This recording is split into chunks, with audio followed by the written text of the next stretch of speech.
किसी ने क्या कमाल की बात कही है, जब वक्त अच्छा चल रहा होता है तो नफरत करने वाले लोग भी हमारे साथ खड़े रहते हैं, वह भी हमें चाहने लगते हैं, लेकिन जब वक्त खराब आता है, वक्त बुरा चलता है तो चाहने वाले लोग भी नफरत करने लग जाते हैं। वाह क्या लाइन। और ये एग्जैक्टली हमारी लाइफ में होता है, एग्जैक्टली हमारी लाइफ में होता है।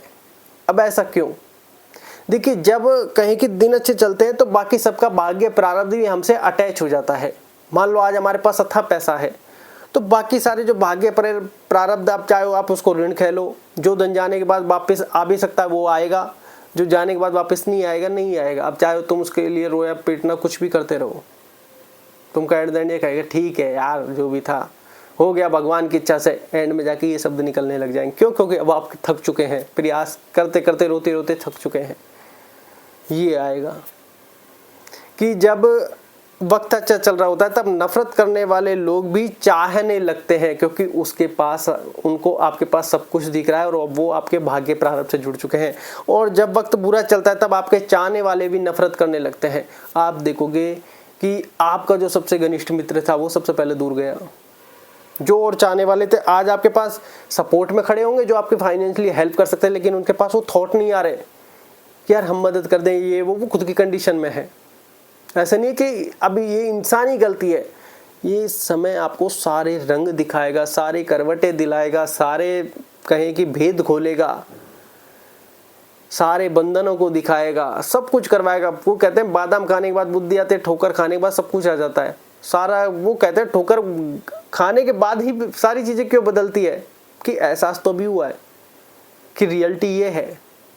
तुम पता नहीं किस चीज को लेकर इतने, तो मेन चीज ये है, तुम आप देखोगे फोन आना बंद हो गया, तुम्हारा फोन उठना बंद हो गया, बिल्कुल डिस्कनेक्ट हो गए लाइफ से, बिल्कुल डिटैच हो गए सारी परिस्थितियों से। ऐसा फील होगा जैसे, अभी मैं आपको एक उदाहरण देता हूँ, देना तो नहीं चाहता फिर भी, जैसे ये फोन है, कब ऑन है कब स्विच ऑफ है मतलब ही नहीं है। अब मतलब क्यों नहीं है? मतलब इसीलिए नहीं है कि जब वक्त अच्छा चल रहा होता है तब नफरत करने वाले लोग चाहने लगते हैं। बहुत बचता था, बहुत बचता था, और जब वक्त बुरा चलता है, या फिर देखो प्रारब्ध है, अच्छा बुरा सब कुछ चलेगा, तो आपके चाहने वाले भी नफरत करने लगते हैं। नफरत, अब चाहे आप उसको नफरत कह लीजिए या अपना भाग्य प्रारब्ध समझकर स्वीकार कर लीजिए कि इसमें उनका क्या ही दोष, जो मेरे प्रारब्ध में होना है वही हो रहा है। मेन चीज यही है। फिर हम यहाँ पर थोड़ी सी रिवेंज वाली बात और आ जाती है। क्या? जैसे हमारे अच्छे दिन चालू हुए, जैसे हमारे पास धन आने लगा, वापस चीजें कनेक्ट होंगी। अब चाहे उनको भला बुरा कह लीजिए, चाहे अपना प्रारब्ध समझ के आपने पहले स्वीकार कर लिया, ठीक है ये आ गए, लेकिन अब आप उनसे उम्मीद नहीं रखोगे। आप कहोगे कि ये आए हैं भाग्य के अनुसार चल जाएंगे फिर वापस जब हमारा दोबारा आएगा। अब आपको उनसे उम्मीदें नहीं है जो आप अभी तक लगा कर बैठे थे, क्योंकि अभी तक आपने भाग्य प्रारब्ध देखा नहीं था, भोगा नहीं, तो आपको लग रहा है कि सब संसार आज जब मेरा ऐसा चलेगा मैं इससे सहारा ले लूंगा, इससे पैसे मांग लूंगा, और बाद में पता चलता है वो सबसे पहले हरी झंडी दिखा गए तुमको, लाल झंडी। लाल झंडी में स्टॉप होता होगा पता नहीं। तो मेन चीज वो है, अब आप भाग्य प्रारब्ध समझ गए, भाग्य प्रारब्ध से जुड़ गए, धन आ रहा है जा रहा है, अब आपने उसकी फ्लेक्सिबिलिटी बना ली, अब आप फ्लेक्सिबल हो गए, आ रहा है जा रहा है भाई, जो होना है वो हो रहा है, आप प्रसन्न रहने लग गए। थोड़ा धन को रोकोगे, थोड़ा स्टोरेज करोगे आगे लाइफ के लिए, थोड़ा एंजॉय करोगे अब अपनी लाइफ को। फिर आप उम्मीद अब किसी से नहीं रख रहे, आप अपने आप पे सेल्फ डिफेंस में मतलब आ गए, स्वयं से जुड़ गए कि भैया दूसरों का तो दिखावा चल रहा है, अच्छे समय में तो सब कुछ हो ही रहा है, बुरे समय में एक भी साथ नहीं रहने वाला। ये एक भी लोग साथ रहने वाले नहीं है। अब चाहे आप इनको बदले की भावना से देख लो, द्वेष क्रोध ईर्ष्या की भावना से देख लो, या फिर अपने आप से प्रेम कर लो, उनसे चाहे करो मत करो, और करो और भी बढ़िया है, क्योंकि क्रोध द्वेष ईर्ष्या उतनी ही दूर रहेंगी कि यार ठीक है ये भी समय अपने प्रारब्ध से जुड़े हुए हैं, सब अपना अपना प्रारब्ध भोग रहे हैं, अपने आप से प्रेम आपका चालू हो जाएगा। क्यों? क्योंकि अब आपने औरों से उम्मीद छोड़ दी है, अब आप किसी चीज को पकड़ ही नहीं रहे हैं, ठीक है। क्यों? क्योंकि अब आप उस कंडीशन में, वो कहते हैं ना कि एक बार ठोकर खाने के बाद व्यक्ति में नेक्स्ट ठोकर के टाइम में हिम्मत कहां से आ जाती है, क्योंकि वो पहली ठोकर में बहुत कुछ समझ चुका है, पहली ठोकर में बहुत कुछ समझ चुका है।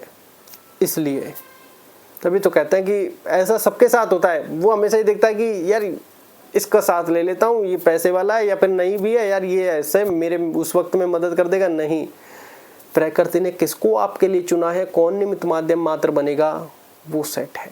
कोई बनेगा या नहीं भी बनेगा, वो भी सेट है। ये बात आप ध्यान रखें। इसलिए हमेशा प्रसन्न रहने का प्रयास कीजिए, जिसके लिए राम जी की कृपा से, राम जी की इच्छा से हम निमित्त माध्यम मात्र मेडिटेशन, ध्यान, नाम जाप का सहारा आप लेने का प्रयास कर सकते हैं। क्योंकि अब इनके पीछे क्या है, मेडिटेशन ध्यान आपका ऊपर का माला रिलैक्स करता है, खाली करता है, मन को प्रसन्न करता है। ठीक है यार, जो हो रहा है वो हो रहा है, बाहर में जाए। पहले हम बड़ा परेशान रहते थे कि यार ये हो रहा है तो ये क्या, ये क्या, ये क्या, मतलब हल्की सी बाहर से आवाज आ जाती थी, उतने परेशान, यार युद्ध तो नहीं हो गया बाहर। क्योंकि जब संघर्ष चलता है जीवन में, ये चीजें आम चीजें हो जाती है। तब समझ में आया यार युद्ध हो रहा है तो होने दे यार, बाहर में जाए। और हमारा कोई मतलब ऐसी भी है कि वहां जाकर हमारा कोई कार्मिक अकाउंट जुड़ रहा है, तो ऐसा भी होता है। एक बार हमारे भी ऐसे ही कि लड़ाई किसी और की और लगी, हमारे नाक से ब्लड ये आने लग गया। लेकिन ठीक है यार, भाड़ में जाए, मतलब वो हम मतलब प्रारब्ध में जुड़ने से पहले ये सारी चीजें हुई, क्योंकि उस समय प्रारब्ध को नहीं जानते थे। जानना, जब भाई लड़ रहे हैं तो लड़ते रहने दो, ये कर रहे हैं तो करने दो। हमारा कार्मिक अकाउंट जुड़ा है, वहां जाकर बचाने का, लड़ने का, भाई हो गया, ठीक है, आए ले अपने मस्त अपने काम में लग गए। क्यों? क्योंकि प्रारब्ध में यही तो खास बात है कि जो हो रहा है वो हो लिया। अब कमरे में आकर अपने आप से युद्ध क्यों लड़ना, अब एंजॉय करो। बस यही चीजें थोड़ी थोड़ी हमको समझनी है प्रसन्न रहने के लिए, कि अपने आप से युद्ध नहीं करना, हमेशा शांत और कोमल निर्मल रहने के लिए प्रयास करना। इसलिए मेडिटेशन, ध्यान और नाम जाप का सहारा लेना। धन्यवाद।